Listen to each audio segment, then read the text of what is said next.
Today, there's a 100% chance of rain. So we're going to be talking about refraction, dispersion, and why we see rainbows in the sky.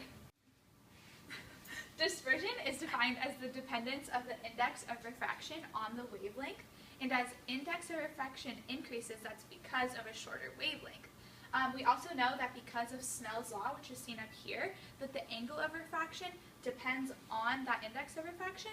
So we know that the angle of refraction is dependent on the wavelength. Snell's law is a formula that we use to describe the relationship between the angles of incidence and refraction.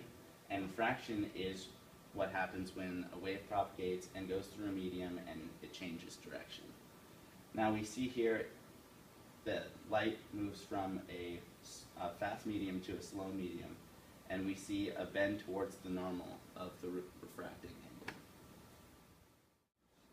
Alright, so refraction can be seen when you shine white light through a glass prism, which is demonstrated by this picture right here. So the green light is representing white light, and then as it goes through the prism, as you can see that you will be able to see all the colors in the white light, like the red and the blue lines that are drawn here.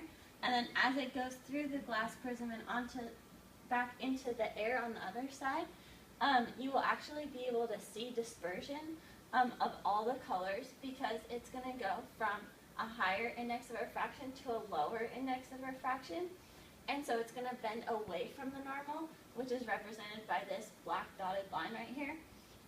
So blue light has a higher index of refraction and it has a shorter wavelength, which is represented right here. So it's going to bend farther away from the normal.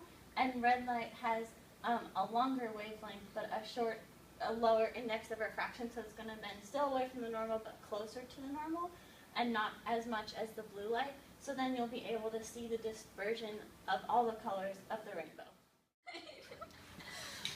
Okay, so when the sun hits the higher raindrops, the sunlight goes in, it reflects off this side of the raindrop, and it comes back to this side of the raindrop, and it refracts out. And so we're going to see the violet on top and the red on the bottom. But to Eric, our viewer, we see that the red light from the higher raindrop has a higher intensity, so that's what he's going to see on the top of the rainbow. And then as the sunlight goes into the lower raindrops, the sunlight is going to reflect off this side, go back through to this side, refract out, and we're going to see violet on top, red on bottom.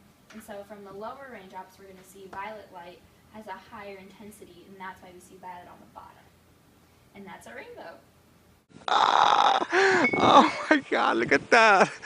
It's starting to even look like a triple rainbow.